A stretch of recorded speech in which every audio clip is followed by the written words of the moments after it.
Welcome, everyone. This is the live virtual roundtable where we'll discuss cultivating inclusive leadership and developing leaders who champion diversity and inclusion. I'm your moderator, Douglas Brown, CEO at Halo Consulting, a certified minority-owned boutique executive search firm based in Chicago. Halo was founded in April of 2020 to provide the process-oriented best practices our team developed at top executive search firms with a risk-free, cost-effective fee model tailored for early-stage and high-growth startups for their most critical hires. If you're new to this event, Halo hosts monthly virtual roundtable events like this one for HR, tech, and DEI leaders on a variety of topics. Don't forget to check out the Halo series and Halo mini series, where we hear from executives taking a deep dive into what is keeping them up at night, and subscribe to our monthly newsletter, the Halo Content Hub, via LinkedIn, which summarizes current market trends and recaps our past events. This event is being recorded, and feel free to drop any questions into the Q&A function, and we'll address those questions throughout the session. Early next week, we'll be sharing a survey to gather your feedback, and we will post a recorded version of this event to our YouTube channel on Monday. Today, we are joined by a stellar group of DEI strategists, and we want this to be an interactive session, so please ask questions using the Q&A function. First, I would like to introduce Tammy Demery. Tammy Demery is the founder of Tammy S. Demery, LLC, a leading-edge social equity and impact strategy firm that has mastered the art of forging connections to catalyze meaningful change. Tammy is a seasoned management and business development professional with an active voice in the nonprofit community. She is a 30-year expert in driving B2B and B2C growth and managing regions for large corporations in the financial services, banking, consumer, residential, finance industries, including American Express, Capital One, and the First National Bank of Omaha. In addition to captaining national diversity initiatives side by side with the current American Express CEO, Tammy became the second chairperson at the Dallas Black Chamber of Commerce within its 96-year history. She has received her Lean Six Sigma, consultative selling, B2B certifications, in leadership training at Southern Methodist University, and her undergraduate from Texas A&M. In 2022, Tammy was invited by UPS and accepted into the Kellogg School of Management's inaugural UPS Ignite program to elevate underrepresented entrepreneurs and the businesses they lead, and as one of only 36 participants nationally selected with a focus on strategic marketing, data analytics, finance, supply chain, and logistics. Great to have you on the panel, Tammy. Thank you. And thank you for that 30-year reference as well. Next, I'd like to introduce Angelin Soosaipillai. As the Vice President of EDI at MyTax, Angelin has provided the organization with expert leadership and strategies on EDI to promote inclusive innovation. Angelin was the Director of Consulting at the Canadian Centre for Diversity and Inclusion, where she advised a wide range of employers across Canada. She previously served as a professional development lawyer at the Ontario Bar Association, where she designed and launched the Inclusive Leader Series certificate program to address systematic obstacles present in the legal profession and justice system. She holds an LLB from the University of Birmingham Law School and a Bachelor of Arts from the University of Toronto. Thanks for joining us today, Angelin. Good being here. Thanks, Douglas. Introducing our next panelist, Sharla Toller. Sharla is the Director of Diversity, Equity, and Inclusion at Canon Design, a global design firm. With a JD from Howard University School of Law and a Master of Professional Studies degree in HR Management and Diversity and Inclusion from Georgetown University, her area of expertise is creating strategic, sustainable approaches to DEI that address talent acquisition, professional development, and employee retention and engagement. A dynamic leader and passionate advocate for historically marginalized communities, Sharla is skilled in facilitating courageous conversations about race, culture, gender, sexual orientation, gender identity, and more. Sharla's journey to leading DEI transformation started with her own personal experience. As a Black female lawyer, she witnessed systematic barriers to success firsthand. So much that she decided to switch careers to directly address these issues. Prior to joining Canon Design, she was a diversity professional at 2 large international law firms, an executive recruiter, and former practicing litigator. After more than 15 years in the legal industry, Sharla brought her passion for sparking change to Canna Design.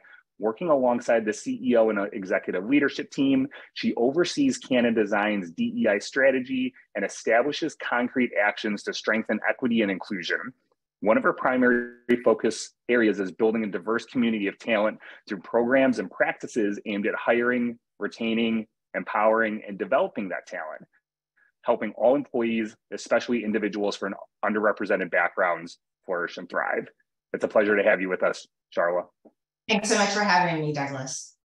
Our final panelist joining us today is Jay Graves.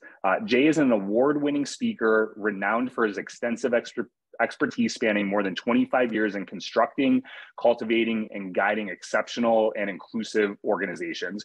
Jay captivates his listeners by harnessing the compelling force of storytelling and proven methodologies, drawing from his wealth of real-life encounters. Growing up in an interracial family in post-Jim Crow, North Carolina, Jay experienced firsthand the impact of social injustice, racism, and bias influencing his passion for humanizing, transformative conversations around the power of a diverse and inclusive society. As a former U.S. Army intelligence officer with multiple global deployments and corporate sales executive, Jay is well-versed in behavioral science methodology, team dynamics, and transformational leadership principles. Jay seamlessly incorporates his insights and personal experiences into his leadership and diversity programs, ensuring organizations thrive in today's dynamic landscape. We're excited to have you, Jay. Great to be here. Thanks. All right, let's go ahead and dive into our first question. Jay, from your perspective, what specific qualities, traits, and experience help define a leader who builds an inclusive workforce? Yeah, so when I think about an inclusive leader, first and foremost comes to my mind is being empathetic. So having high levels of empathy. Also that they're very self-aware of what's going on around them, but also self-aware of what drives them, what their journey has been, what guides them, understanding their own biases and how they overcome them. I would also say being human-centric, so making sure that you're thinking about people as humans, not so much as categories, but just being very open-minded about how you view people within society. The other thing I would say is being a great listener. So a lot of times when I'm working with leaders and I observe them, I'll say, you're talking too much in this situation. You really need to listen. Be a great listener, so that you can really hear what your employees are saying and what not only verbally, but in their nonverbals as well. And then the ability to build genuine trust. So not just to say, well, I want a trusting environment here, but really displaying that, showing that, and building that genuine trust is really important. And I'd also say being very, very prescriptive in creating their inclusive environments. So for example, in conversations or meetings, making sure that people are appropriately included, right? Probably some of us have all sat in those meetings where maybe we're already feeling like we're the only ones that look like us in that room, right? Or maybe we've had our own experiences. We don't really feel included and everybody else is talking about another topic and then they move on. And when you create that environment, you're really not extracting the full potential of your team and you're not creating that open, inclusive environment. So making sure that you're being proactive in creating that inclusive environment. But that also kind of going back to that self-awareness, that also means that you need to really, really understand your employees, their drivers, their behaviors, their culture, their communication style. We're all very different from where we come from. And so you need to adjust to that as well. And I would say also leading by example and develop others around you to be inclusive. The other thing I would say is open and transparent about who they are as an individual and what has shaped them as a leader, and wanting the same from their employees and from their peers as well. And also understanding that if you're not strong in an area, as you're really being introspective and thinking about yourself, and as a leader creating this culture for your team or your organization, you don't have to do it all alone, right? So if you have an area that look, my empathy level is kind of here. You're asking me to be here, and this is just not me. Well, there's going to be other leaders within your organization. Enlist others to help you create that culture. Culture isn't just one person. It's really a village, and you need to empower and engage that village to create that culture. And then finally, I would say they need to be as adept at focusing on their people strategy with the same enthusiasm that they focus on their business strategy. If they do that and they harness these kind of areas, then they're going to be successful in creating that inclusive environment.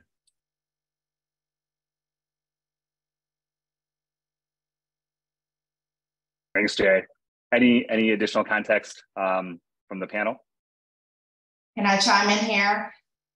So I love that very robust answer that Jay just gave. I agree with everything that you said. I think oftentimes, just to piggyback on that, when we use terminology, sometimes we use it and sometimes people don't really understand what it completely means.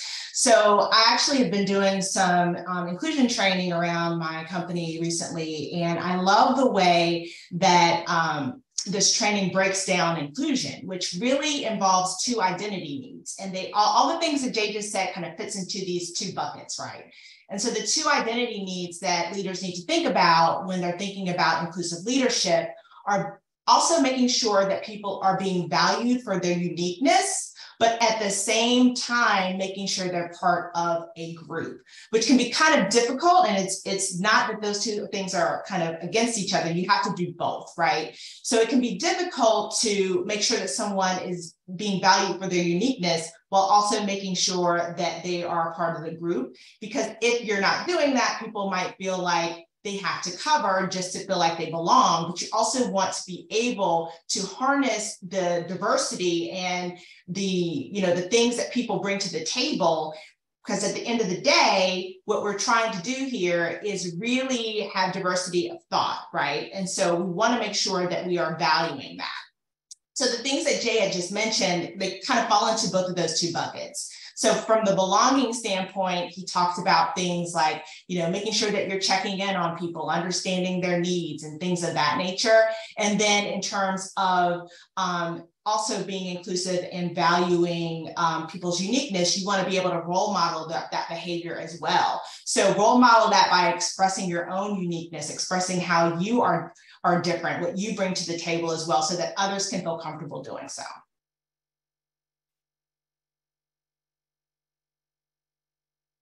Great, thanks, Sharla. All right, let's move on to the next question. What training and development programs can leaders implement to have a better understanding of unconscious biases within the organization? Tammy, would you mind kicking us off?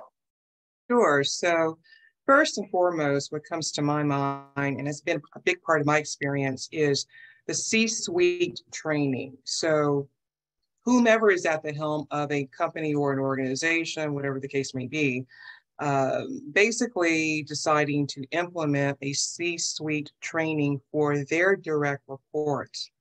That is the foundation. It's fundamental and will cascade throughout the rest of the organization with other teams. So the C-suite training is pivotal, as well as if there's a board, having board advocacy and commitment is key as well. So it's the leadership, it's the board, it's also going to be everyone involved within the organization. And leaders are not just C-suite individuals. So you can have entry-level new hires who have a lot of leader attributes. So all of that comes into play as well throughout the organization to build that particular culture and the operation. And speaking of culture and operation, before I think any organization determines which direction to go in terms of deploying a particular program, they need to have a review internally, roll up your sleeves sort of meeting with all of their executives, as well as an independent third party to really take a look at what does their culture and operations look like, so that a program can be tailored and not really be cookie cutter, because every organization is different. You cannot take a one size fits all approach as it relates to DEI and incorporating that within your organization, your workforce, and all the different levels and so forth. So really key from that perspective. I think also, so you have the C-suite training, cultural, as well as operations, behavior long-term will be very key. So taking a look at what are the behaviors and what is the level of the various folks within your teams. Not everyone is at the same DEI sort of journey, and figuring out what those gaps are and filling those accordingly for long-term success.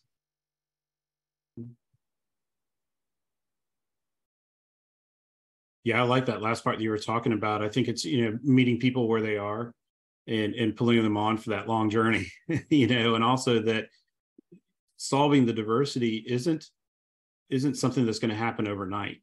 It's took us there was a lot that got us here and it's going to be a journey, and everything that you said, I mean, I love that, right? I mean, you do have to start at the top. A lot of times when I come into an organization, it's because grassroots noise has gotten to the point where the leaders feel like they have to do something, or they've tried something and it's failed, or they're scared, or, and there's this kind of like this weird convergence here, but having that top down really helps. And the other thing that I really want to kind of point out too, that you talked about, is those critical change agents within an organization. They'll come from different backgrounds. They may not be diverse backgrounds. I know I wouldn't be where I'm at today if it wasn't for people that were non-diverse, who stepped in and helped in those types of organizational transformations. So I think those are really, really great pieces to think about. Sure. The only other thing I think I would add is a really good read would be Deloitte's sort of 6 signature traits of inclusive leadership. And they all start with C's, and some of us are familiar with it. If not, it would be a good read for those of you who are attending today. But it's cognizance, being aware, which Jay is something you mentioned initially, curiosity, collaboration within the organization at different levels. Put yourself out there, regardless of what level or what position you have. Take some ownership as it relates to DEI and the organization and the culture. And then, of course, cultural intelligence, courage, and commitment. And certainly trainings can take different forms, different approaches. Obviously we have folks that are kind of in a hybrid sort of scenario. So it could be virtual learning, digital platforms, small group discussions, learning plans, virtual nudges, and just coaching. So it's a variety of things. And to your point, Jay, it really is, it's a big task, but it's necessary and it's meaningful, and it can certainly reap the benefits when you get everyone involved and engaged for the same mission. Mm-hmm. I mean, the results, if you're referencing Deloitte, but thinking about the McKinsey data that's been out there for over a decade, and we're still struggling. Like, if you're running a business and you see the results that you get just from that study, like, even if you're just business minded and you're not thinking about society, you should want those results. But we still struggle. We're still on the journey. We're making progress, but we're still struggling, right? So, I mean, all those benefits are out there and real for you. Just to add on to that too, Jay, I think it's also important for folks to know, especially when it comes to unconscious bias training, it's not a one and done thing, right? It's not like you take this unconscious bias training and then you put it on the shelf and you're done. People should continually be coming back to that training. Unconscious bias is deeply embedded in all of us, and it's not something that we can just stop. It's something that we can disrupt, right, over time. But at the end of the day, it's something that we have to consistently be thinking about. So I would also recommend that any organization that's looking to do unconscious bias training, it's not like a one-time thing, that they continually are rolling things out to think about and talk about these issues. Yeah, and I found that approach that if people are, it's an uncomfortable topic, right? And if you're taking it like an LMS, then you may not really get anything out of it. So honestly, my approach is I talk about my own biases and where I was shaped to have certain biases for a certain look. And I have worked a lifetime to continue to have that flag raised in my own head to say, stop, Jay, this is a bias. Give this person a chance. Read their intent. It's all about intent for me, right? And so like in that training, that's where I'll always talk about bringing it down to the human level, right? Like think of it from a human level. None of us are perfect. We're actually wired for bias. So, if people in the C-suite or leaders are kind of balking like, hey, I don't know if I want to take this journey, open up on your own. Listen, I'm here. I do this all day in and day out. And I still had a bias incident a couple of weeks ago. And this is what it looked like. But this is where I'm working on it. And this is the journey we're asking you to do. It's just to piggyback on that again. What's also interesting is, yes, we all have biases, but we also can have biases against our own identity groups. Yes. So no one is exempt from this. And I think it's important that everyone understands that. It's not like, this person's better than that person. Yes, everybody's coming to the table with different, experiences and coming to the table in different places in terms of their learning journeys, but we're all on this journey. We're all continually learning, and the landscape is continually changing. So I think it's important for everybody to understand that and be okay with making mistakes, because we're all going to make them. Mm-hmm. We have our first question coming in from the audience. How do you encourage C-suite leaders to self-reflect on their biases and proactively engage in learning experiences that promote empathy and understanding if there is some hesitancy? I mean, I think for me personally, that's where I was kind of talking about my own style, right? I mean, I have my own style for approaching organizations or individuals when we're going to be having these conversations. And it's one that's very transparent from, my experiences, my journey, and then acknowledging, look, everybody has one. And it's great to be able to talk about what shaped you, no matter who you are. I mean, it's not excluding the white man day, right? It's not this, it's about bringing us all together and what's your role in that and what's your journey been. And so I think that going into some of these conversations, there can be some defenses of, look, self-awareness is incredibly important for a leader. And it's one of the things that I see leaders backing away from because they don't want to focus on areas where you're quote unquote weak, right? Versus embracing like, I am really strong here. These are areas I'm not, and that's how I'm going to shape my team and my organization so that we're balanced, right? It's like this innate fear sometimes that's in us. And I think we have to break through that. So just being very transparent about the why you're doing this, your own journey, and that North Star that you want to get to in that organization, both for them personally and for them professionally and for their organization, then they should see the benefits from there. I think also that's where like an independent third party can come into play as well to help facilitate that discussion with the C-suite. Yes. Yeah, that's a great point. Every time I'm coming in, I'm the third party, right? So, right. So For sure. break that down and build that trust, because that's why I'm here. Mm-hmm. All right, let's move on to the next question. From your experience, Angelin, what steps can organizations take to foster an inclusive workplace along with supporting leaders that are in training? I'll start with the organizations. What can the organization do to foster an inclusive workplace? Put your money where your mouth is, right? And I would say start with pay transparency.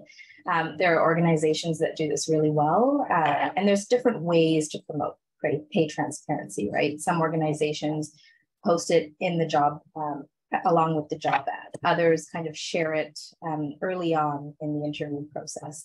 But having a range and sharing that really begins to foster trust in the organization. If people understand these actions are being taken, it speaks volumes and it helps with engagement.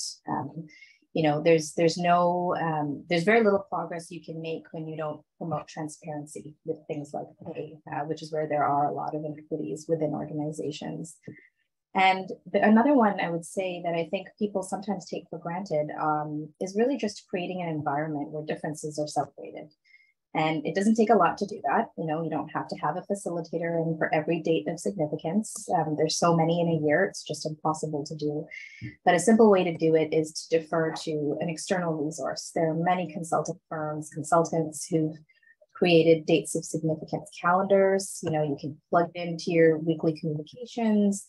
It can be something that leaders use when they're starting meetings to acknowledge, oh, today is and insert the date of significance. And I think for a lot of people, it makes them feel seen. It makes them feel that they're included, right? When you're not just centric to the existing holidays and dates of significance. And making it easy for people to take time off to celebrate those cultural and religious events.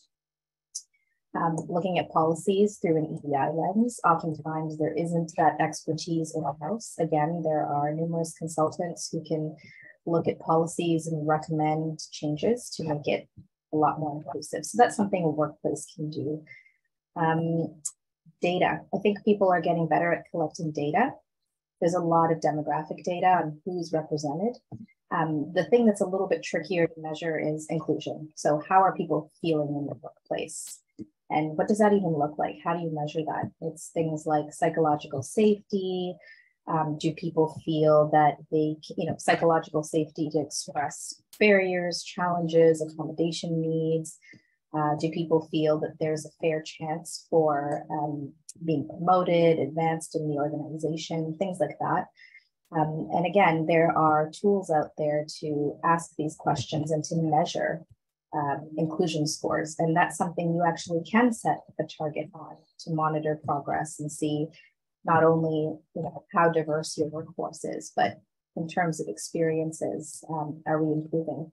And taking an intersectional lens, because when you kind of dive deeper into the data, that's where you really start to uncover challenges that may be completely overlooked if you're not looking at it in a disaggregated way and with an intersectional lens. So how do the experiences of a Black woman or Indigenous woman or a man, a racialized person, man with a disability, really looking into those intersections and setting goals and tracking progress on those specific populations. I think there's often this tendency to want to do something for the majority of folks because, the more people you appease, the fewer concerns may be raised, but really looking at those marginalized identities can dramatically improve the workforce, the inclusiveness of the culture. And then for leaders, you asked about leaders, what can we do for leaders in training? Organizations have high potential programs, but sometimes they're riddled with bias. How do you identify their high potential talent? And from certain cultures, there are people who may have a different approach in their leadership style. And there are biases in what we consider to be a leader. Is it someone who's very outspoken? Is it someone who's very, or is it someone who looks a particular way? So really looking at the high potential programs for biases. Jay and others touched on unconscious bias. That's critical for leaders in training as well, because you don't want to kind of create the next generation of leaders who simply because they're of a different generation doesn't necessarily mean that they're without bias. As many of my panelists alluded to, we all have it, and we're all working on that constantly. So, and inclusive language training. Language in the EDI space is ever evolving. I can speak from the Canadian context. Just about 6 years ago, we referred to, in Canada, we would refer to racialized populations and others as equity-seeking groups. The language shifted to equity-deserving groups. The reason for that was equity-seeking sounds like you're looking for special treatment, you're some kind of interloper. So let's just say equity-deserving, because that already sort of reframes the conversation. It's these people deserve it, and now I'm starting to see equity denied, which is another, and so those types of things can kind of stop people in their tracks, where if you're the kind of person who hasn't engaged in this topic and you're looking to, grow as a leader, really just getting people comfortable with making mistakes. And I think someone alluded to focusing on intent and giving people tools and resources to just keep apprised of language to make it easier to navigate those conversations. One thing I would say with that too is on the flip side, if you are from a diverse group and people are truly trying to seek and get better and work on their DEI or inclusiveness, don't hammer them if they make a mistake, taking it as a learning opportunity. So many times I see individuals like myself or from marginalized groups, and somebody will say something and they'll just attack. We've kind of gotten into society now where everybody just attacks instead of has, conversations. And it's a learning, coaching, mentoring moment there when I hear something or somebody says something to you. So, as part of that, then be able to say, hey, I'm really sorry. Thank you for correcting me. And, I'll continue to grow. Please, if you hear anything else, let me know. But on the other side, we as, minorities or underrepresented groups also need to have the grace to be able to take it as a coaching moment and not a moment to beat somebody up. Because right when you do that, you've just lost somebody who's a potential ally, and you've kind of put a barrier in front of you.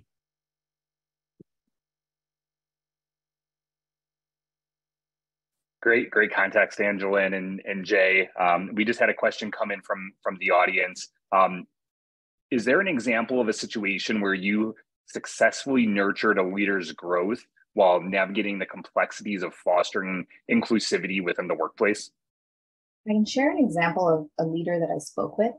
I can't speak to sort of how that shaped things in the workplace for years to come, because I was working as a consultant in this instance, so I didn't follow the journey for years, for the years that followed. But I remember a pivotal conversation that I had with one leader who said, EDI makes me uncomfortable. And I hope you don't think anything bad of me for saying that, but it's a one-on-one coaching session. And so I said, okay, do tell, what is it about this that makes you uncomfortable? And he said, well, I'm an executive and I've worked very hard to get to where I am. And I just don't feel comfortable sort of bringing in someone simply because of how they look or who they are and putting them into this position. And I said, well, what makes you think that they wouldn't be qualified? What are your internal biases that are making you think it's an either or and not an and, right? Like, they are from a particular population and very qualified to do this job.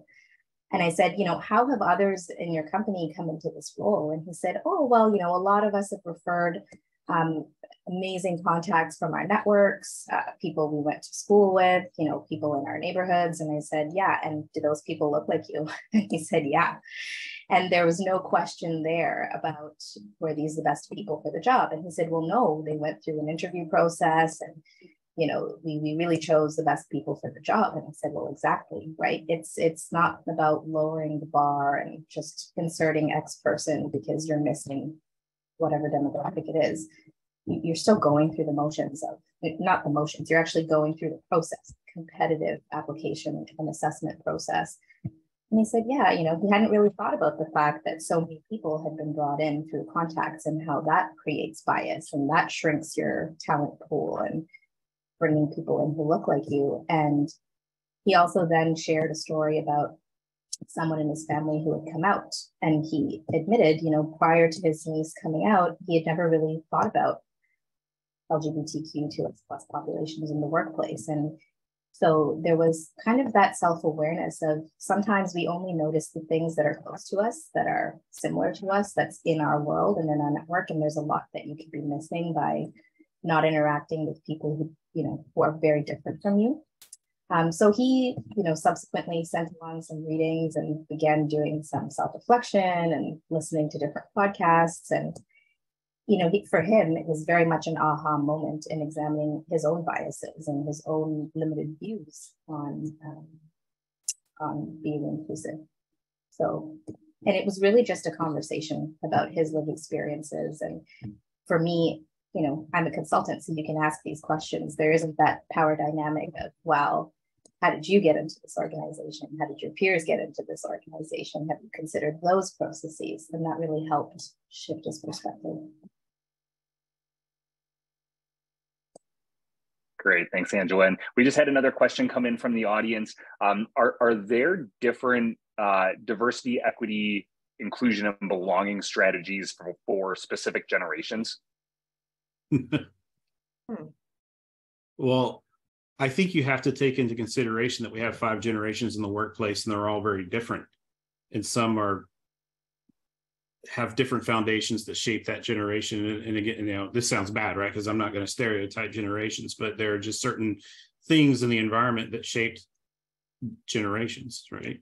And so I think you have to take into consideration, this is kind of going where you're going to meet people where they're at. I think, Tammy, you were talking about that, right? When you're assessing an organization and taking that pulse check as to where they are, sometimes there are some of these generational areas that pop up in the survey or however it is you're getting your data and your information. And so I think that you have to adjust, maybe. One of the things that we work on is how do you leverage the strengths of all 5 generations? And then how are we onboarding our early in career now? Because their last 2 years have been radically different than anybody else that I know taking college or online. You ask somebody that's done that to come in and work in the office for a day a week because that's part of your remote work policy, and don't give them any direction or anything else, it's a different nuance, right? So I think you have to take the generational pieces into consideration as part of your DEI strategy and roadmap. Great, thanks, Jay. The next question for the panel, can each of you share effective strategies in which leaders promote and incorporate diverse perspectives into the decision-making process? Angelin, let's go ahead and start with you. Yeah, so I think you have to look at your decision makers. Who do you have around the table who's not represented? So if you're thinking of diverse perspectives, it can take quite a bit of time to cultivate a diverse group of people who are at the decision table formally, because there may be specific people in roles and you're not ready to sort of part ways with someone and then bring in another perspective, but you can certainly seek perspectives from others through different mechanisms, right? So it really comes down to how you make your decisions. What's the process itself? Are there ways to facilitate feedback from people across the organization at all levels? I think introversion and extroversion is another thing that sometimes gets overlooked. Some people are very good on the spot. They can toss out ideas and walk away, and it's wonderful. Others need a bit more time to digest, process, and perhaps feel a bit more comfortable in a one-on-one meeting or having an open Teams channel or Slack channel to sort of share feedback or have brainstorming sessions. So I think encouraging people to share their views can help shape more inclusive decision-making. And someone mentioned active listening earlier, and I think that's key.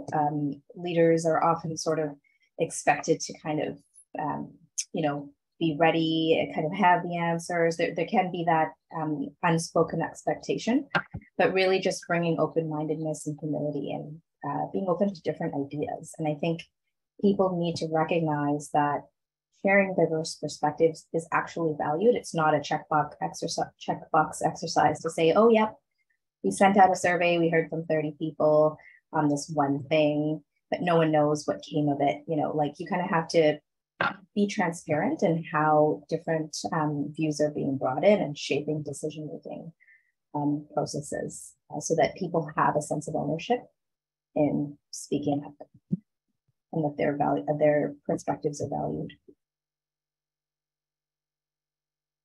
Just to add to that, I think, it's very important that when we do seek perspectives, as you just mentioned, Angelin, we try to get it through various communication means and not just think, oh, we had this meeting, I heard what everybody had to say, and now that's it.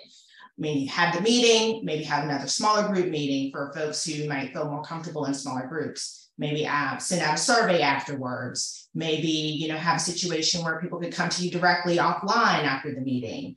But think about various ways to collect information from people, because people's communication styles, as Angelin mentioned, can be different. And we have to kind of make sure that we're getting information and feedback based upon that. And then the other thing that we can also do is when we do have the meeting, send out the agenda in advance for those folks who might want to think about, what their answers are, and aren't those people that are good on the spot answering questions. They might want to think about their answers in advance, and then they're coming to the meeting prepared. So there's a lot of different things that we can do to ensure that we're getting diverse perspectives and making sure that people are feeling comfortable with the way that they are communicating to you. Yeah, I think there's also a cultural aspect to it too. I mean, for me, this is where innovation happens. You know, if you've created this culture and you're able to, and decision making and other things come to fruition. You know, some of the things that honestly I learned as a young leader in the military. I was fortunate enough to work in special operations, and they are great at not saying it's my little 10-person team and we're going to solve it here. They're great at saying, hey, let's get somebody from supply. Let's get a cook over here. Let's get this person over here. Let's get this person here. And they're all different socioeconomic backgrounds, diverse backgrounds, and everything else. You're saying we have something that we need to solve. But there was also a cultural aspect of that because we worked with different organizations, different countries, different country organizations, and everybody in between. And where I saw this kind of manifest in corporate environments is, you know, thinking outside the box, right? So I was a sales leader, but sometimes when we were trying to see around corners, because we were all sales leaders and we had our blinders on, was bring somebody from the packaging side of the house, bring somebody from the legal team. We would bring people from the legal team in. We bring people from all over, right? And get them in that room. To Sharla, your point, you know, making sure everybody's prepared, making sure the environment they're landing into is one where they feel comfortable speaking up and, you know, maybe not being like a subject matter expert on it, but you're just looking for their input, and that's going to be driven by their journey, right? And who shaped and what shaped them. And I can't tell you how many times we pivoted in a decision because they brought something in on a perspective that we didn't think about. The other thing too that you have to probably do within your organization, particularly if it's a global organization, is make sure that you do some type of cross-cultural training. We worked a lot with, when I was at Roche, I was the US marketing, we had Germany, and we had Asia. And there was one time when there was this conflict, US and Germany, and you know, some individuals were saying, hey, you know, the folks from Asia, they never speak up in these meetings. We shouldn't even invite them to this anymore. And I said, hang on a minute, you know, do you realize that 9 times out of 10, we end up taking their plan? Like, the problem is that we're used to being driven and whiteboarding and making a decision and moving on. Whereas, you know, culturally, like, there's more processing, there's data, there's this, there's that. And so, Sharla, to your point, we had to change our approach, but that really unleashed that innovation and that decision making and all the benefits of having an inclusive environment. Yeah, because at the end of the day, the whole purpose of this, like I mentioned before, is diversity of thought so that we can get better outcomes. And when people shy away from getting all of those different diverse perspectives, oftentimes it's because they're like, it's harder to do that because then we have to take into account all of these differing opinions. And then it could also slow down the decision-making process. But if you think about what you're really striving for is the better outcome and you're going to get the better solution, you need to go through that process to get the differing opinions and bring it all together to get the better outcome. And you'll get more efficient the more you do it. Yep. And the earlier you do it, the more efficient it is, right? I think there's often this notion of we're going to get through everything and then get this diverse group of people together to sort of, you know, give us the seal of approval and just sign off. And it's like, that's not really helping the situation. You're not really getting the feedback that you need. So I think just making it a habit, it just gets easier kind of frequently consulting with different people. And if I could just add one other point there, I think, and this is something that I've experienced, you know, earlier in my career before I actually formally started to do EDI work professionally. When I was in law, and, you know, I was one of the few people who was brought in for any of the EDI things, like, oh, we need to do some photography. Are you free? We need, you know, a diverse group of people. I could have started a stock model portfolio if I wanted to, or, you know, can you tell us, does this sound okay? But when we're thinking of decision making, you know, I don't want to be brought in for only all things EDI. I have other subject matter expertise to offer. So I think that lens is important when we're thinking of decision making, is not only relying on people for, you know, their identities, bringing them into other decisions where they can offer their expertise, and bringing a diverse group of people together for that. Right. The only other thing I would just add, and some of it's already been said, is really valuing diverse perspectives and being fluid and open to evolving during this journey. You may have a plan in place initially, you may have to tweak or pivot according to your organization, and being open to that and to realize that it does take time. It's not an overnight process, but it is essential and beneficial for your organization. Let's go ahead and move on to the next question. Tammy, from your experience, how can employees help in creating inclusive leadership? I think, what comes to mind sort of first and foremost is really collaborating at all levels, depending on not just, who you are within the organization at what level, but perhaps collaborating with folks who are different than you outwardly, and could be, at your same level or other levels, but you'll find a lot of times, more times than not, that those folks are also having a lot of things in common with you and things that you can relate to and can build relationships from. So collaboration, I think, is very key on different projects within the organization that are diverse and non-diverse, and just building relationships with peers as well as others within the organization at different levels is very important. And I think supporting managers in terms of DEI that are having discussions and really truly wanting to bring this to the forefront and enhance their teams, being an active participant with those discussions when they do take place.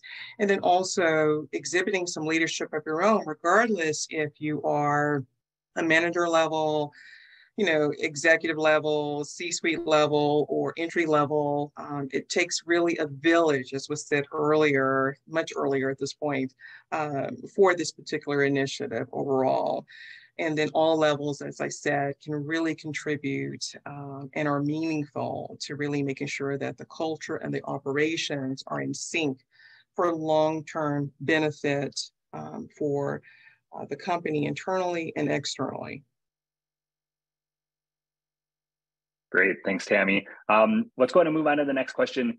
Jay, we'll have you kick off the response to this one. What are effective ways for inclusive leaders to mentor and support individuals from diverse backgrounds to ensure their success within the organization? Yeah, so the first and foremost thing I would say is come into the engagement with an open mind. You're building a relationship, right? So take it as if you were building a relationship in your personal life. Just come in with an open mind.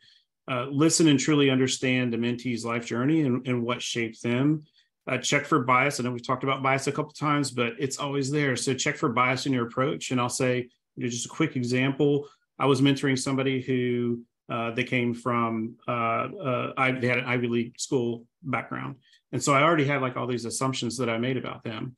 And I was starting to think like, gosh, well, I had a totally different background. And, are they going to be tough enough? Are they going to be this? Or are they going to be that? And I was completely blown away by their life story. And it completely shaped our approach and our relationship differently than if I would have just held on to that bias. So I think it's really important to check that bias. A lot of programs, they'll have mechanisms, right? So I think having a formalized program is really good to have because it gives you guardrails, it gives you training, and it gives you a consistent approach. But one of the things out of a lot of those types of programs are having that contract. So what is it you're going to work on together? Have clear goals for each other, what your roles are, and set accountability for you both.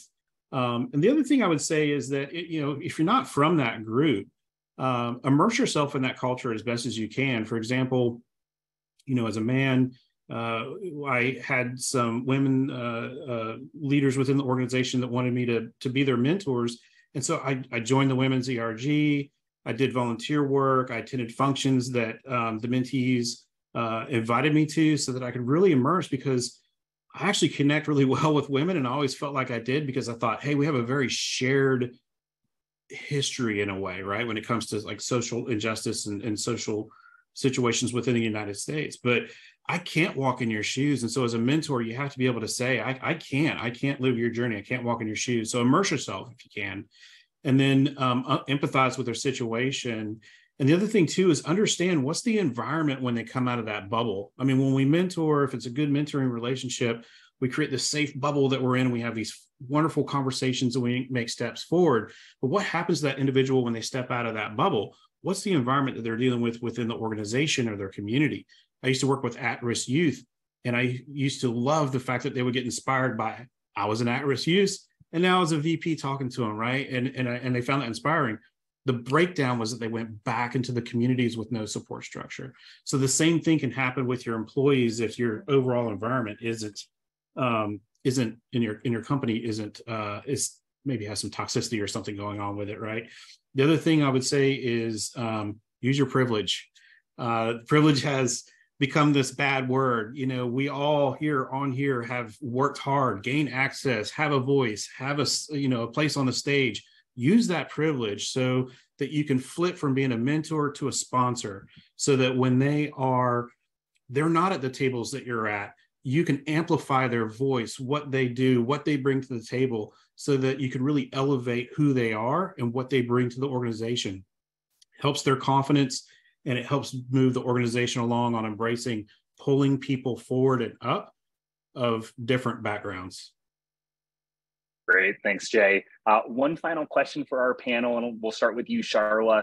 How can organizations gauge if initiatives set in place are cultivating inclusive leaders, and what metrics can be measured to determine if milestones are being achieved?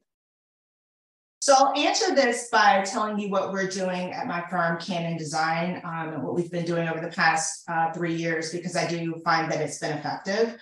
So at the core of what we do is an annual DE&I survey. As Angelin mentioned before, we are surveying our employee population to see where we are with respect to various areas. So we've been doing that for the past 3 years. And the first survey was our baseline, right? It helped us understand kind of where we were from a foundational level, so that year over year, we ask the same questions and can see how we might be growing, how we're regressing, things of that nature.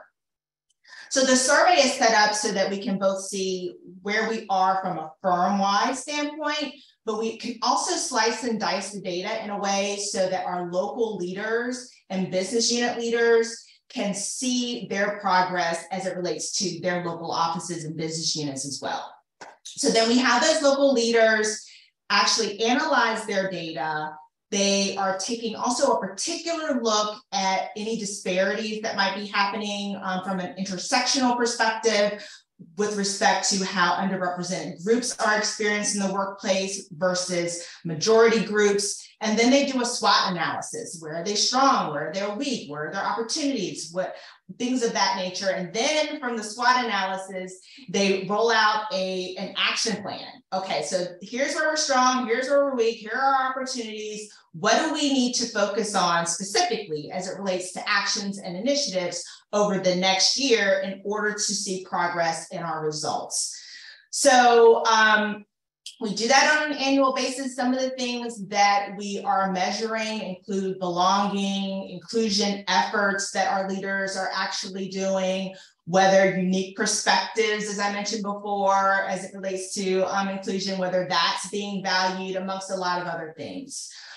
It's also equally important that you hold your leaders accountable for the results. So we make it a part of their annual evaluation in terms of how they're doing. We actually measure them on a lot of different metrics as it relates to DE&I, and it's part of our annual DE&I report card that is issued to each of our leaders on an annual basis and as a part of their annual review.